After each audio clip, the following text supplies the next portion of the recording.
நேயர்களுக்கு வணக்கம். இன்று நம்மோடு நேர்காணலுக்காக இணைந்திருப்பவர் மூத்த அரசியல் விமர்சகர் ரவீந்திரன் துரைசாமி அவர்கள். சார் வணக்கம். வணக்கம் தம்பி. எப்படி இருக்கீங்க? நல்லா இருக்கும் தம்பி. அமித்ஷா அவர்களுடைய வருகைக்கு பிறகு அதிமுக பாஜக கூட்டணியில மேலும் அந்த சலசலப்பு பெருகி இருக்கிறத நம்மளால பார்க்க முடியுது. ஆனா நீங்க உங்களுடைய வியூகம் மட்டும் எப்பவுமே கணிக்க முடியாத ஒன்றா இருக்கும். அந்த வகையில அமித்ஷா வருகையை நீங்க புதுவிதமா சொன்னீங்க.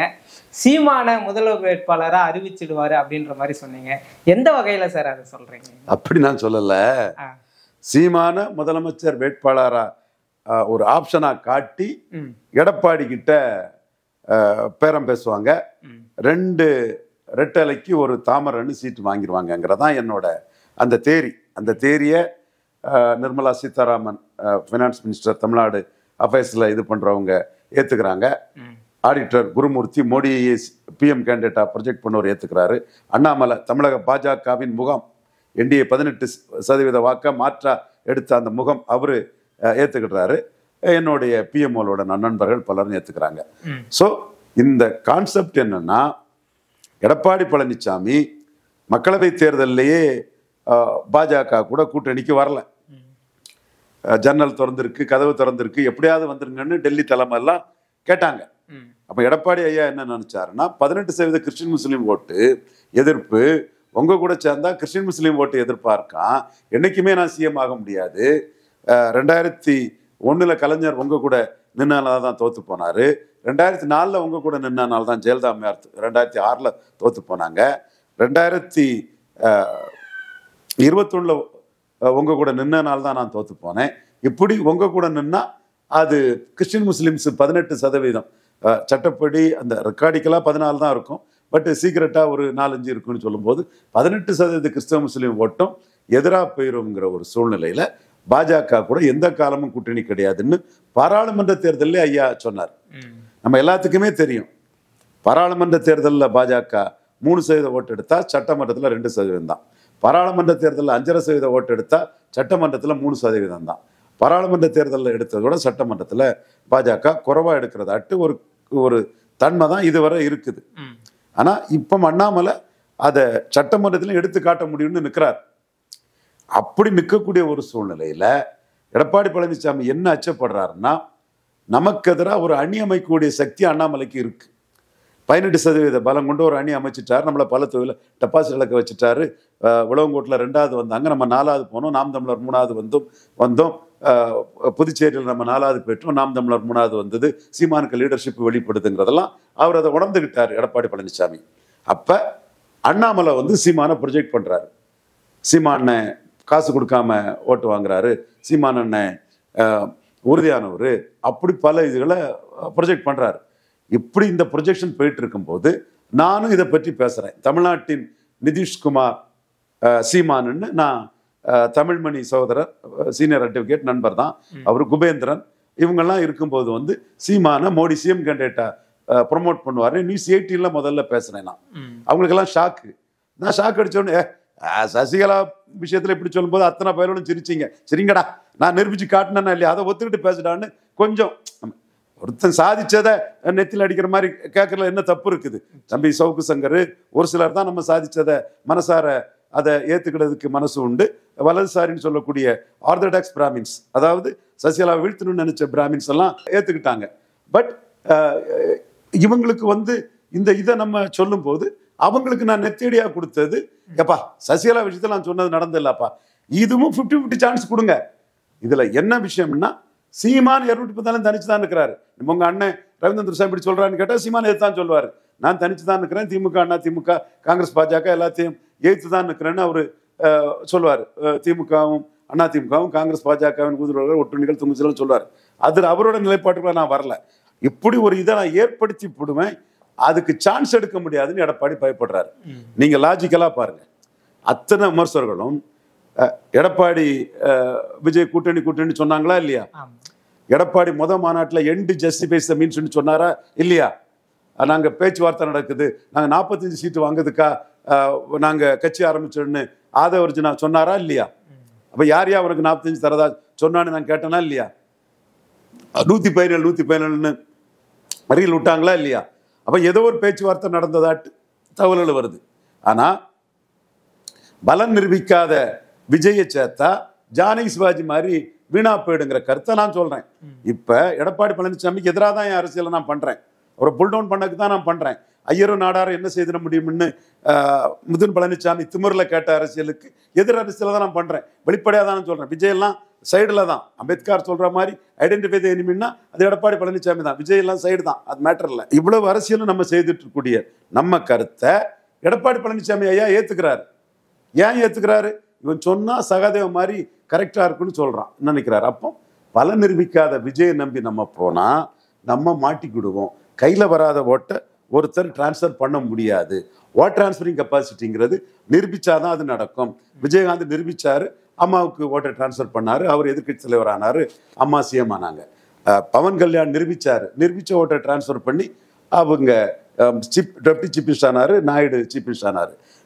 அண்ணன் வைகோ நிரூபிச்ச ஓட்டை டிரான்ஸ்ஃபர் பண்ணி ஜெயலலிதா அம்மையார் பார்லிமெண்ட்ல வெற்றி பெற்றாங்க. இவருக்கும் 2 பேர் மந்திரி கொடுத்தாங்க, கண்ணப்பனும் செஞ்சி ராமச்சந்திரன் 2 பேரை. இவர் மத்திய அமைச்சராக கூட அண்ணன் வைகோ நிரூபிச்சுட்டு அந்த ஓட்டை டிரான்ஸ்ஃபர் பண்ணி ஆக்கி காட்டினார்.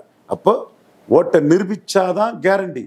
கையில வராத ஓட்டை ஒருத்தர் டிரான்ஸ்ஃபர் பண்ணுவாருன்னு சொல்லி 4 பேர் சீமானை பிடிக்காம வைத்திருச்சல் படக்கூடியவனை நம்பி அரசியல் விமர்சகர்கள், பத்திரிகையாளர்கள் ஜான அரிக்கசாமிக்க விஜய்க்கு காசு தான், அந்த காசுக்கு போலியா கூறுவன்னு நம்பி நம்ம ஏமாந்தா நம்ம ஜிங்கி அடிச்சு போவோம். அவங்க சீமான சிஎம் கேண்டிடேட்டா ப்ரொஜெக்ட் பண்ணி மேலே போயிடுவாங்கன்னு எடப்பாடி பயந்துட்டார். அப்போ அந்த பயம் எடப்பாடிக்கு விழுந்தது. நான் டாம் டிக்கன் கரி குப்பன் சுப்பேன் கண்ட அவங்களெல்லாம் நான் என் விஷயத்துல பெருசா எடுக்கல. அவங்களுக்கெல்லாம் நம்ம எடப்பாடி எதிர்த்து நம்ம ஃபைட் பண்ற அந்த இதெல்லாம் அவங்களால ஜீரணிக்க முடியாது. சகோதரர்கள் தான், நண்பர்கள் தான். பட் நம்ம கருத்தையும் அவங்க உள்வாங்கவும் மாட்டாங்க. பட் எடப்பாடி உள்வாங்கினார். எடப்பாடி உள்வாங்கி நாம பிஜேபி கூட கூட்டணி சேரலன்னா அண்ணாமலை, நிர்மலா சீதாராமன், ஆடிட்டர் குருமூர்த்தி, பிஎம்ஓ எல்லாம் ஒரு வேளையில சீமான சிஎம்மா சொல்லி அவர் அதை ஏத்துக்கிட்டாருன்னா, சீமான் இதுவரை ஏத்துக்கல, அவர் 4 வரை ஏத்து தான் போறாரு. ஒரே குட்டையில் ஒரே மட்டைகள்னு சொல்லி காங்கிரஸும் பாஜக 2 பேரும் சேர்த்து அடிச்சு தான் போறாரு. விஜய் சந்தர்ப்பவாதமா காங்கிரஸை ஒரு ஏதாவது லாபத்தை பார்த்துடலான்னு விஜய் போறாரு. இவரு காங்கிரஸும் நீட்டுக்கு காரணம் காங்கிரஸ் தான், கச்சத்தீவை கொடுத்தது காங்கிரஸ் சேர்த்து அடிச்சு தான் சீமான் போயிட்டு இருக்கிறார். ஆனா எடப்பாடி இந்த இடத்துல சான்ஸ் எடுக்க முடியாதுன்னு அச்சப்பட்டுட்டாரு. அதனாலதான் அவரு மக்களவை தேர்தலே வேண்டான்னு சொன்ன பாஜகவை சட்டமன்ற தேர்தலை ஏத்துக்கிட்டாரு. இப்போ அமித்ஷா அங்க வந்து எங்களுக்கு 18 உனக்கு 21 சொல்றாரு. அப்போ 18% ஓட்டுக்கு, என்டிஏ ஓட்டுக்கு 21% எடப்பாடி கிட்ட சீட்டு கேட்கிறாரு. அது கூட முபாரக்குக்கு ஒரு அறையும் இவர் கிருஷ்ணசாமிக்கு ஒரு அறையும் ரிட்டைலில் எடுத்ததை குறைச்சா அது 20% தான். ஆனா அவர் ரிட்டைலில் எடுத்தது தான் அந்த ஆல் இண்டியா இதில் போடுவான். அதை வச்சு 21 அவர் அதை பார்த்துட்டாரு. என்டிஏ 18, 21, 18, 21, 18 இல்லை, 20, 18 தான். ஆனா 18க்குள்ளேயும் சிக்கல் இருக்கு. பாமக உடைஞ்சிருக்குது, பன்னீர்செல்வம் வரவேற்புக்கு வரல, தினகரனுக்கு வரவேற்புல கலந்துக்கல, பலது இருக்குது. என்றாலும் என்டிஏ 18, ரெட்டையில 21 அவர் சொல்றாரு. அப்ப 21:18 சீட்டை பிரிக்கணும்னு சொல்றாங்க. அப்போ ஒரு 40 சீட்டு இருந்ததுன்னா அதுல 18 சீட்டு பாஜக கண்டிப்பா நிற்கணுங்கிறது தான் இவரோட கணக்கு. 40க்கு 18ன்னா பாருங்க, 200க்கு எவ்வளவு வரும்? 90 சீட்டு வருது. 34 கூட இருக்குது, அதையும் சேர்த்து பாருங்க. அப்போ உங்களுக்கு அந்த சீட்டுங்கிறது வந்து 110 சீட்டுக்கு மேல வரும், 100, 110 சீட்டுக்கு மேல வரும். அப்ப என்டிஏக்கு குறைஞ்சபட்சம் ஒரு 100 சீட்டாவது வேணுங்கிறது தான் அமித்ஷாவோட திட்டம். அப்ப இந்த திட்டத்துக்கு சரியா வரலன்னா இந்த 18%ஐயும் முடிஞ்சா தேமுதிக போன்ற கட்சிகளையும், திமுக சைடு இருக்காங்க, இந்த 18% கட்சிகளையும் சீமான் சீஃப் மினிஸ்டர்னு முன்னிறுத்ததுக்கு பிஎம்ஓ தயங்காது, பாஜக தலைவர்கள் தயங்க மாட்டாங்க. அப்ப எடப்பாடியே இங்க ஜன்னல் திறந்திருக்கு, கதவு திறந்திருக்குன்னு சொல்லும் போது 26லயும் கூட்டணி கிடையாது, 29லயும் கூட்டணி கிடையாதுன்னு பார்லிமெண்ட்டுக்கே வராதவர் ஏன் சட்டமன்றத்துக்கு வந்திருக்காருன்னா சீமான நிதிஷ்குமார் மாதிரி ப்ரொஜெக்ட் பண்ணிடுவாங்கன்னு இதே ரவீந்திரன் துரைசாமி சொன்னதை கண்டு ரேட்டில் ராய் வந்திருக்கிறாரு. இந்த இடத்துல உண்மையா நானும் சொல்லிடுறேன், எடப்பாடியை பாஜகவுக்குள்ள உள்ள விடாம தனிமைப்படுத்தி அடிக்கணும் தான் நான் நினைச்சேன். அது என்னோட கணக்கு தப்பிட்டு, என் கணக்கு அதில் தப்பிட்டு, ஆனஸ்டா ஒத்துக்கிறேன், என் கணக்கு அதில் தப்பிட்டு, என்னப்பெல்லாம் ட்ரால் பண்ணாங்க. பட் பிஎம்ஓல வந்து அவரை லாக் பண்ணி வச்சிருக்கோம் பாருங்க நீங்கன்னு நமக்கு தகவல் சொன்னதும் இப்போ அவர் லாக் ஆகி நிற்கிறாரு. உள்ள வந்த பிறகு கூட்டணி ஆட்சின்னு பலமுறை அமித்ஷா சொல்லியாச்சு. இப்போ 18-21 சொல்லிட்டாரு. அப்ப சீட் ஷேரிங்ல இங்க சிக்கலாகுது. நீங்க சீட் ஷேரிங்ல பாஜகவுக்கு கரெக்டா நிக்கலன்னா சீமான சீஃப் மினிஸ்டர் கேண்டிடேட் அவ்வளவு முயற்சிகளை பாஜக பிஎம்ஓ டீமு நாம அண்ணாமலை நிர்மலா சீதாராமன் ஆடிட்டர் குருமூர்த்தி போன்றவங்கலாம் கண்டிப்பா எடுப்பாங்க. சீமான் அதுக்குன்னு ஒத்து வரலங்கிறது எனக்கு தெரியுது. ஏன்னா between the cups and the lips there are so many slips. அது அவர் வந்து 214 தனிச்சுங்கிற லெவல்ல தெளிவா போயிட்டு இருக்கிறாரு.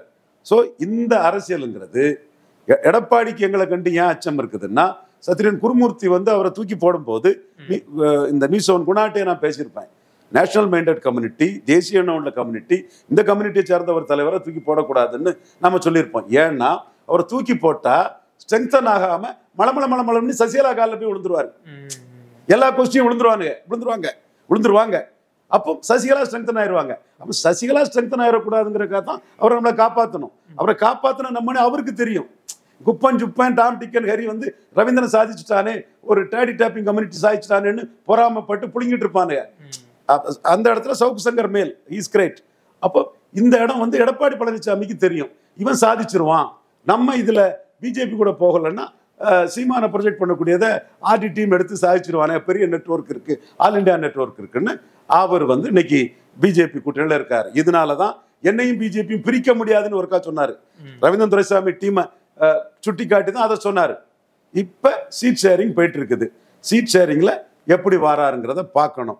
சீட் ஷேரிங் இல்லைன்னா சீமான் சிஎம் கேண்டிடேட்டா ப்ரொஜெக்ட் ஆகிறதுக்கும் வாய்ப்பு உண்டு. இப்போ இந்த இடத்துக்குள்ள என்ன நடந்திருக்குதுன்னா, ஒரு போலியா ஒரு ஃப்ராடுத்தனத்தை, ஒரு மோசடித்தனத்தை விஜய், சினிமாவிலையும் மோசடி பண்ணக்கூடிய விஜய், அரசியல்லையும் மோசடி பண்ணக்கூடிய விஜய், மோசடித்தனத்துக்கு சொந்தக்காரரான விஜய், டிக்கடித்த விஜய், துணை முதல்வர் சீமான்னு ஒரு குமுதா ரிப்போர்ட்ல ஒரு கப்சா ஃப்ராட் நியூஸா பண்ணாப்ல ஜான் ஆரோக்கியசாமி. எப்பா ஃப்ராட் நியூஸ் பண்ணீங்களா இல்லையா? ஃப்ராடுத்தனங்களின் சொந்தக்காரர்களே, அரசியல் வசூல் வடைசூடும் சொந்தக்காரர்களே, அரசியலிலும் வடைசூடும் சொந்தக்காரர்களே, ஃப்ராடுத்தனத்தை பண்ணீங்க. அப்ப நான் சொன்னேன்,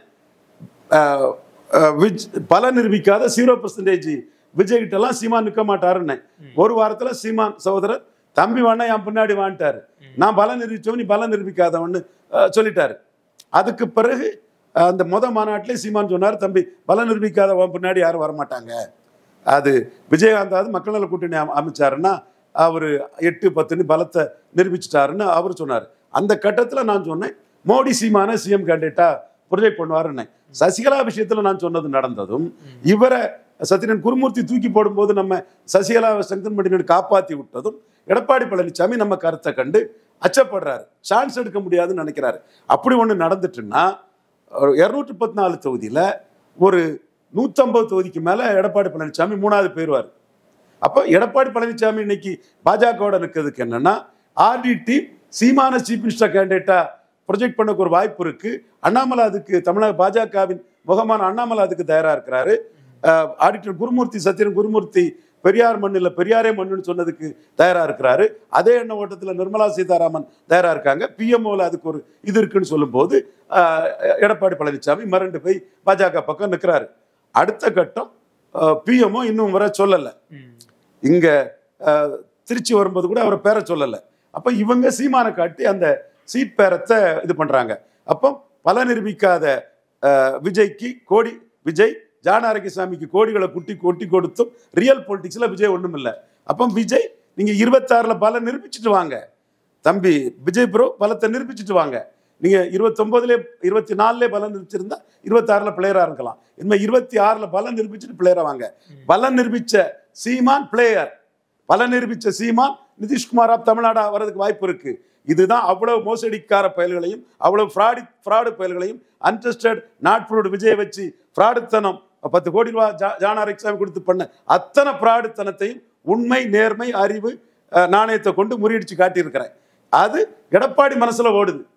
நீ 1000 எழுதி 1000 பத்திரிகையில பேசி 1000 அரசியல் விமர்சகர் 1000 வெப்டிவி வச்சுக்கிட்டு வெப்டிவி பிழைப்புக்காக பேசுறவெல்லாம் என்ன வேணாலும் பேசிட்டு போறான்.